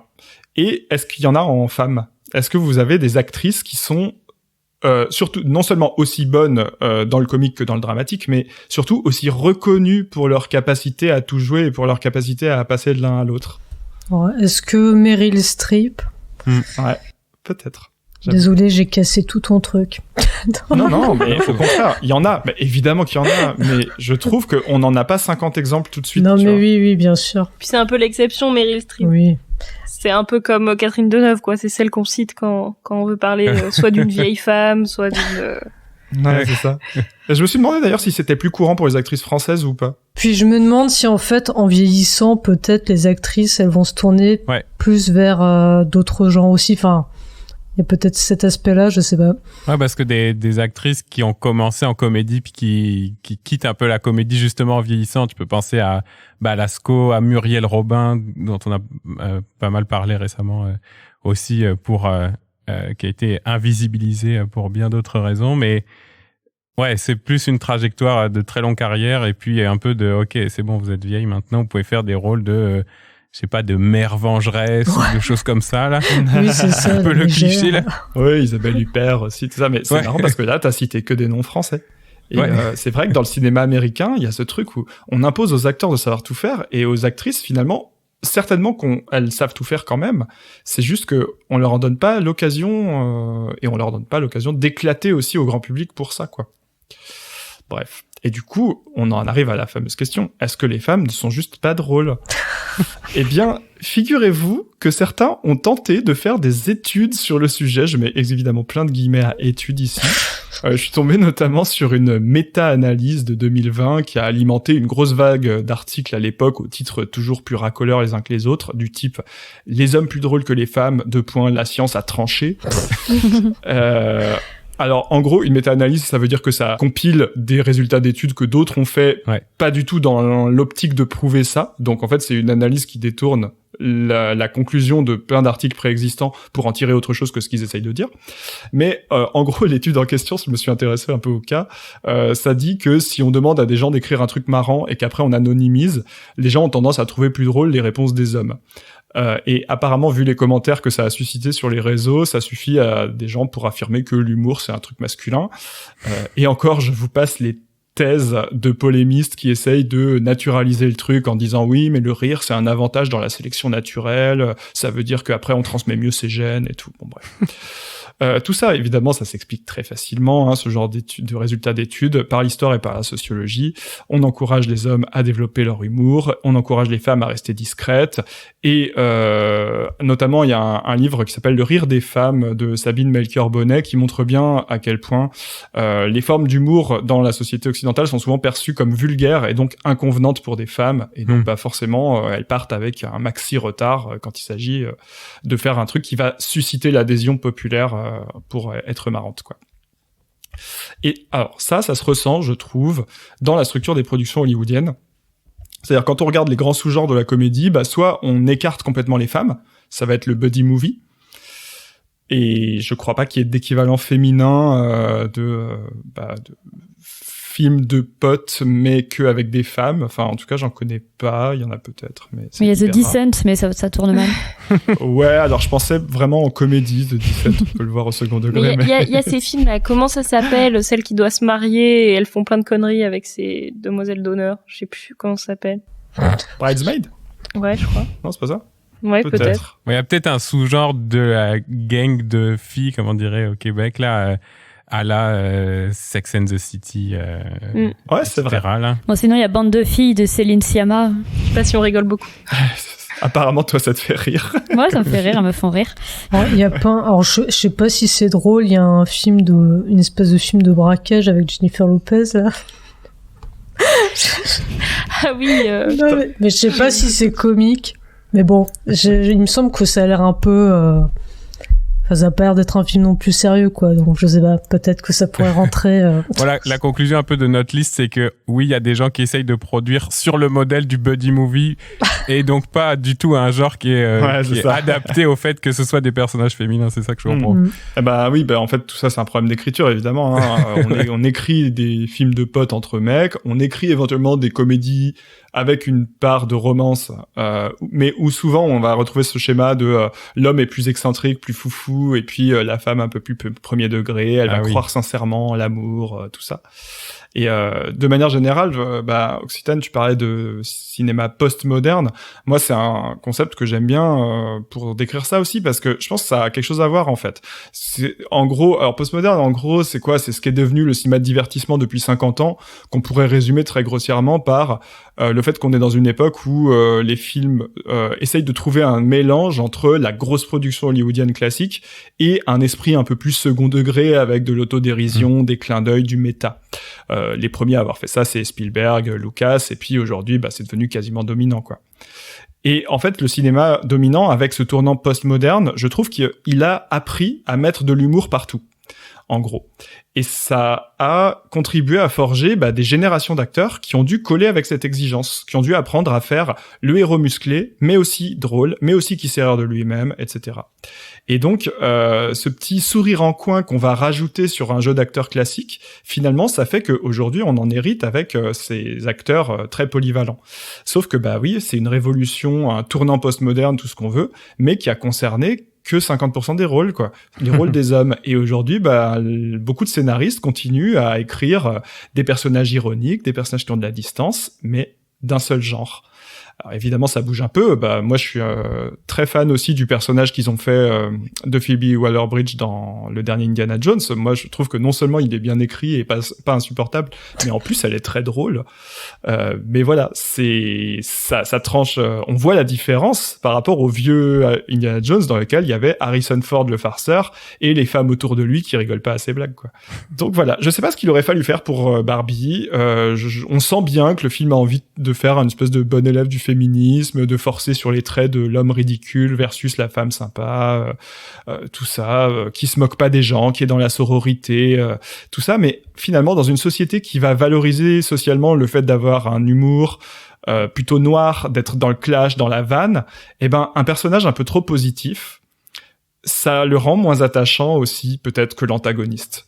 Alors vous allez peut-être me dire oui, mais le féminisme c'est sérieux, c'est normal, on rigole pas avec ça, etc. On a le droit de le penser, quoi. Non mais clairement on a le droit de le penser. Mais je trouve ça dommage que ce soit encore si rare d'avoir de l'écriture de scénario au cinéma qui accepte d'avoir les deux, à la fois du féminisme, à la fois de porter des valeurs émancipatrices et à la fois accepter d'être un peu méchante, un peu cassante, et donc d'avoir des personnages qui soient spontanément plus cool à aimer, même si c'est pour des mauvaises raisons. J'émettrais l'hypothèse, vous allez me dire ce que vous en pensez, mais que oui, en fait, c'est un film qui apprend aux petites filles à casser l'ambiance et que elles vont avoir un féminisme un peu plus combatif, quoi. Et je sais pas ce que vous en avez pensé, mais moi, je me suis vu, j'ai une petite fille de 3 ans, je me dis, peut-être dans 10 ans, je vais lui montrer Barbie pour qu'elle apprenne que va falloir qu'elle casse l'ambiance, puis que ça va être une bonne chose. C'est comme une bonne valeur. J'espère que dans 10 ans, il y aura des films plus féministes que ça, mais... Ouais, clair. Elle va voir Barbie, elle va dire, c'est quoi ça exactement Je sais pas si elle sera prête à regarder Jeanne Dillman à 13 ans, donc on va commencer par Barbie. Mais tu sais, moi je me dis, j'ai l'impression que c'est quand même un choix, donc oui, ça pose plein de problèmes, mais de dire, oui, va falloir péter l'ambiance, les meufs, et c'est ça qui est fort. Enfin, je sais pas comment vous l'avez vu, vous, là. Je sais pas si c'est tellement péter l'ambiance. Enfin, moi, j'ai l'impression que c'est plutôt le personnage de la mère, dont j'ai oublié le nom, qui assume ce rôle-là, et que Barbie, elle a un rôle un peu plus centriste là-dessus. Enfin, j'ai l'impression que dans les comédies de quand nous, on était justement petites, alors peut-être pas 3 ans, mais un peu plus âgées, enfin... genre celles qui ont survécu à la rondeur ou en tout cas à l'absence de personnalité de certains personnages féminins, c'est plutôt les personnages de méchantes, justement parce que c'était un refuge pour une personnalité. Enfin, je pense à le second souffle qu'a connu la méchante dans High School Musical, j'ai oublié comment elle s'appelait, Shirley. Ah oui, Sharpay. Dans High School Musical. Pareil dans Mean Girls, le personnage de la bully, etc. Enfin, tous ces personnages de femmes méchantes ou même de personnages carrément camp dans les Disney, enfin les méchantes belles-mères, etc. C'est un peu des refuges pour avoir une personnalité, pour construire son personnage de drag queen, si on est dans cette expression-là. Enfin, c'est l'endroit où justement vient se réfugier quelque chose de plus intéressant que le personnage de femme lisse. Et là, pour le coup, j'ai l'impression que de ce point de vue-là, Ken, il a un peu le beurre et l'argent du beurre. Parce que du coup, à la fois, il a son manteau de fourrure, sa chanson, son côté, là, et en même temps, c'est le mec hétéro, cis, etc. Donc du coup, il a un peu les deux, quoi. Alors que d'habitude, c'est l'endroit où vient se loger une altérité, mais une altérité cool et intéressante. Ouais, alors il y a le personnage de la Barbie bizarre, mais je la trouve pas très exploitée. Puis bon, finalement, elle reste très dans les codes de la beauté féminine en plus. Enfin bon. Je pense que c'est une tentative de clin d'œil de ces Barbie lesbiennes, mais on n'a pas envie de le dire. Enfin, je l'ai vraiment compris comme ça, moi. Ouais, mais par ailleurs, c'est pas un personnage qui a ce trait habituellement écrit pour les personnages définis comme lesbiens ou gays, qui est de les faire excentriques et drôles. Elle est excentrique, mais pas très marrante en fait. Oui, elle est cringe. Elle est pas marrante. Non, mais c'est vrai. Enfin, je veux dire. Elle est marrante, pas cool, quoi. Voilà. Ouais, voilà. Et en plus, elle est comme ça parce qu'elle a été maltraitée. C'est les Barbie qui ont été maltraitées par les petites filles et qui les ont cassées qui font les weird Barbie. Donc, ça craint un peu. Ouais. C'est peut-être pour ça qu'ils sont pas dit lesbiennes Barbie. Hein. Ouais, peut-être. Parce que c'est vrai que ça renvoyait pas la même image, quoi. Non, c'est clair. Mais moi, je suis aussi très gênée par le fait que les femmes sont rarement drôles dans les films. Je trouve qu'à partir du moment où on a commencé à le voir, on s'en rend vraiment compte tout le temps. J'ai du mal à trouver des exemples de personnages hyper drôles, de femmes hyper drôles dans les films. Et surtout dans les films, parce que dans les séries, on en trouve un peu, mais au cinéma, c'est vraiment rare. Bon, en même temps, enfin, tu vois, déjà, de faire rire, voilà, c'est avoir une forme de pouvoir. Donc, souvent, les hommes ne veulent pas rire aux blagues des femmes, mais aussi, enfin, être une femme drôle, c'est aussi être une femme qui refuse, enfin, comment dire, c'est voilà transgresser les normes de genre. Ça peut être aussi prendre voilà, enfin de manière corporelle, prendre quelque chose, enfin parfois se mouvoir de manière qui ne soit pas du tout sexy, ce genre de choses. Enfin du coup forcément ça déplaît, quoi. Moi je me souviens une fois un mec, voilà, j'avais fait une grimace, enfin voilà, je cherchais à amuser la galerie et quelqu'un m'a dit tu n'es pas du tout sexy. Donc voilà, il y a comme des trucs comme ça où tu te rends compte qu'en fait être drôle, c'est un peu quitter ton rôle de la femme disponible qui fait la plante verte, quoi. Ça me fait penser aussi, je sais pas si vous avez vu un peu sur les réseaux sociaux, il y a une genre de campagne de fans un peu non officielle pour essayer de faire en sorte que America Ferrera soit nommée comme second rôle pour Barbie aux Oscars, parce que je trouve celle qui a le morceau de bravoure de jeu du film parmi les deux actrices principales, c'est elle, là, c'est pas Margot Robbie. Ouais, c'est le monologue d'America Ferrera qui est déjà mythique, etc. Et il y avait peut-être aussi un peu ce truc de lui dire, ben oui, mais est-ce qu'on peut écrire un personnage qui va être suffisamment bien écrit, intéressant et bien interprété pour que ça pourrait être le second rôle féminin d'une comédie mainstream blockbuster qu'aille aux Oscars comme meilleur second rôle. J'aime quand même bien cette idée, quoi. Mais pourquoi forcément pour un second rôle, du coup, pour les Oscars? Il y a ça aussi. On n'arrive pas déjà de base à écrire des premiers rôles féminins, quoi. Ouais, c'est vrai que je suis pas sûr qu'il y ait la campagne de la même manière pour Margot Robbie, hein, qui quand même qui est assez bonne dans le film. Là. Mais on met jamais aux Oscars un premier rôle de comédie, ça marche pas. Peut-être il faudrait, en fait. Bah oui, légitimer ce genre de rôle, parce que la comédie c'est aussi compliqué que le drame, en fait, c'est juste pas la même technique. Bah oui. Enfin, je pense que dans la génération des actrices qui arrivent, qui ont voilà entre 20 et 35 ans, il y en aura qui seront peut-être à qui on essaiera de confier ce genre de rôle. Pourquoi pas une Zendaya, elle est très bonne en comédie. Eh ben, donnez-lui des premiers rôles comiques plutôt que d'en faire la petite amie d'eux dans les films, quoi. Parce que clairement, c'est en train de se diriger vers ça. Ouais. Bon, on va conclure sur cette note de regard vers le futur en disant que on a quand même attaqué Barbie sous tous les angles aujourd'hui, c'est pas si mal. Et puis, évidemment, on vous conseille d'y aller, mais de pas aller voir que Barbie. Non, allez voir le film de Nolan aussi. Ouais, ça a été le grand débat de l'été. Non, je rigole. N'allez surtout pas voir ça, c'est super chiant. Allons-y comme d'habitude en terminant l'émission avec quelques conseils. Tiens, je sais pas, qu'est-ce que ça vous inspire cette large discussion sur Barbie d'une part, mais sur cinéma et féminisme et représentation en général. Qu'est-ce que vous avez envie de conseiller, Alice? Là, pour les 50 ans du MLAC, le mouvement pour la liberté de l'avortement et de la contraception, je suis allée voir la semaine dernière Histoire d'A de Marielle Issartel et Charles Belbon. Et c'était vraiment bien, c'était vraiment fort. Et ça parle des mouvements pour la libération de l'avortement. Et ça peut faire penser à Annie Colère qui a eu beaucoup de succès. Mais c'est vraiment mieux, quoi. C'est vraiment très radical comme documentaire. Enfin, moi, j'avais bien aimé Annie Colère, mais alors quand j'ai vu ça, je me suis dit, ah ouais, quand même, ça c'est vraiment fort. Peut-être ça, c'est le vrai female gaze, là, pour le coup. Hein. Ouais, et puis, il y avait la réalisatrice qui était là. Elle a descendu Annie Colère. Elle a dit, c'est de la guimauve. C'est vraiment...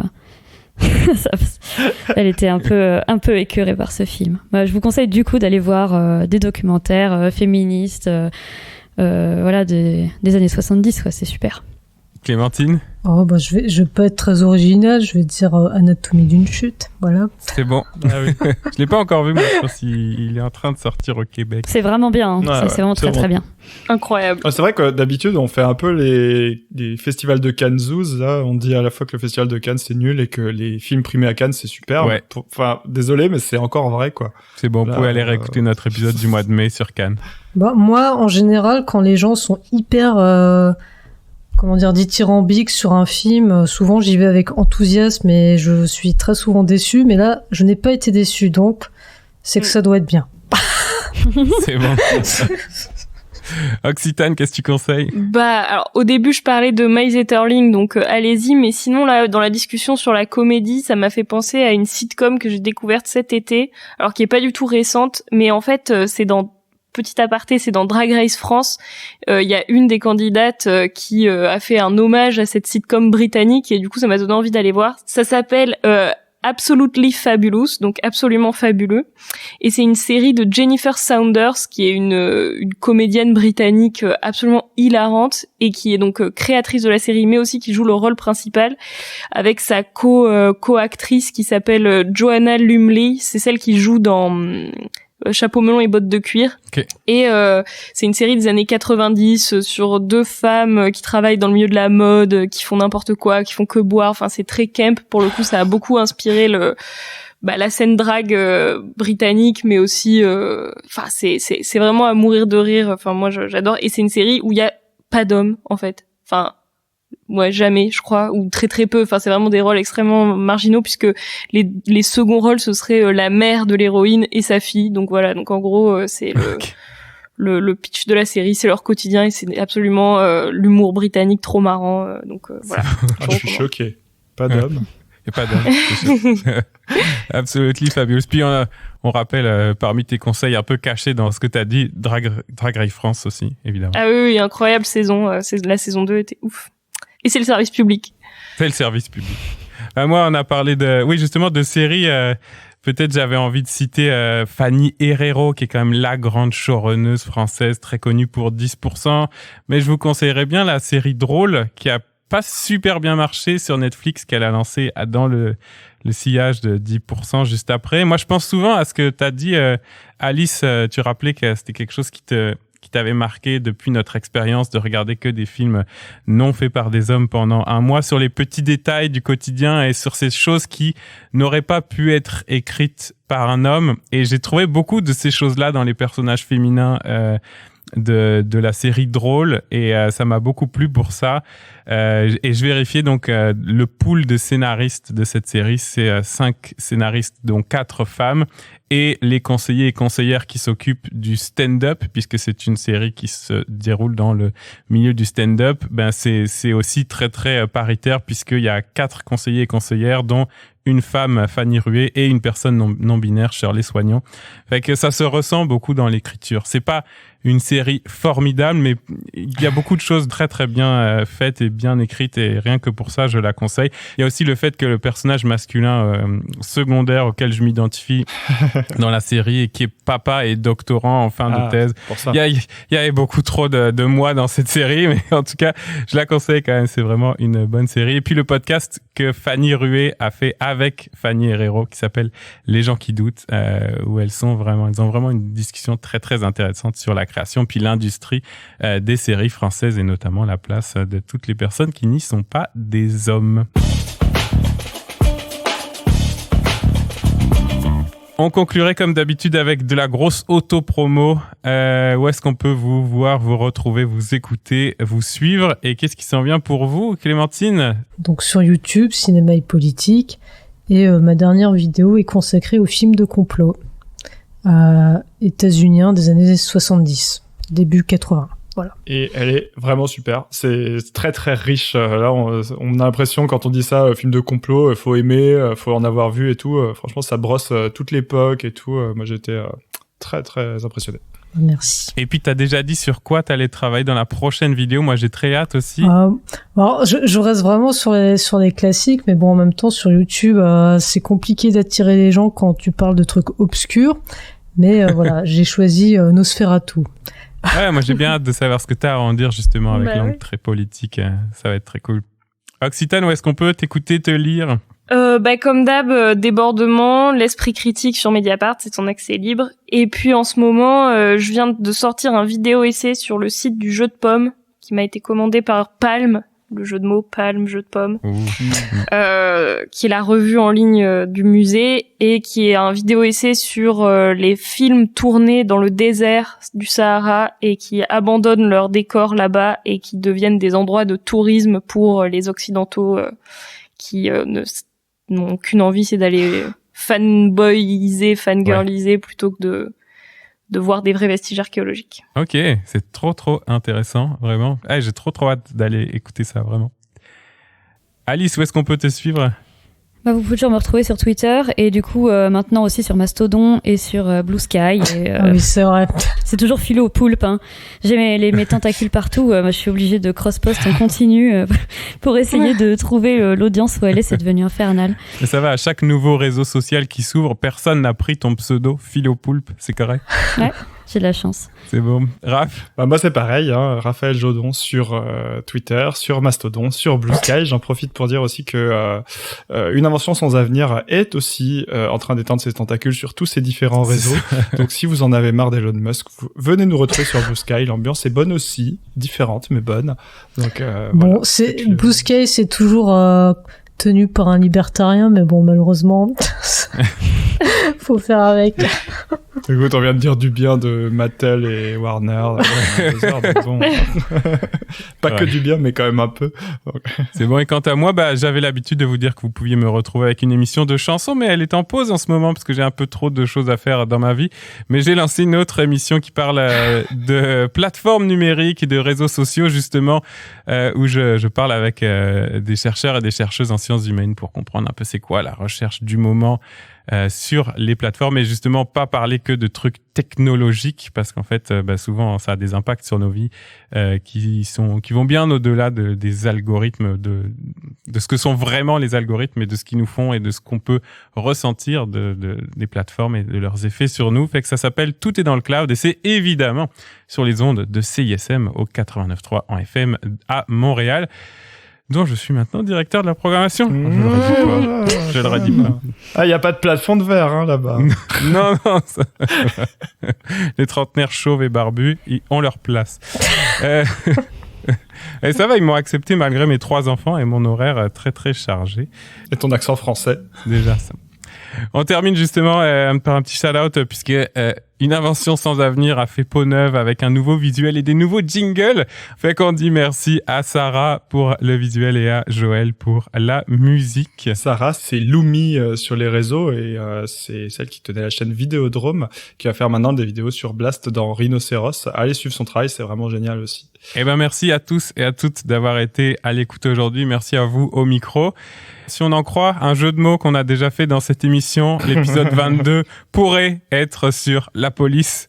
Ça dépendra de ton agenda, Clémentine. Si t'arrives à être là, on fera ça. Moi, j'ai déjà pris toutes mes notes et tout. Hein.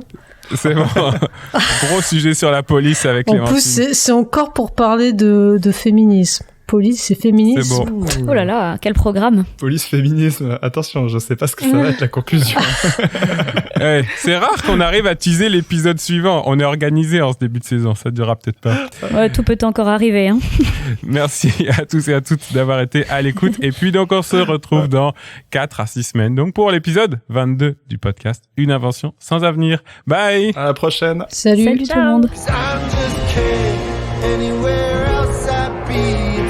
Ce matin, vous nous parlez de Malgaze. Barbie, le blockbuster de l'été, peut-être celui de l'année. Barbie, réalisé par Greta Gerwig, dépasse les attentes. C'est toi qui as fait le taboulet? Ouais. Très bon. Non, le lèche-cul. Totalement. Goûte aussi ça. Allez, goûte, c'est mieux. Il y a de la menthe. Allez, 3 gouttes au petit tablier. You have to be thin, but not too thin. And you can never say you want to be thin. You have to say you want to be healthy, but also you have to be thin. You have to have money, but you can't ask for money because that's crass. Elle peut être astronaute, elle peut être avocate, médecin, et c'est un petit peu, bon, pour être méchante, un féminisme de développement personnel, si je puis dire.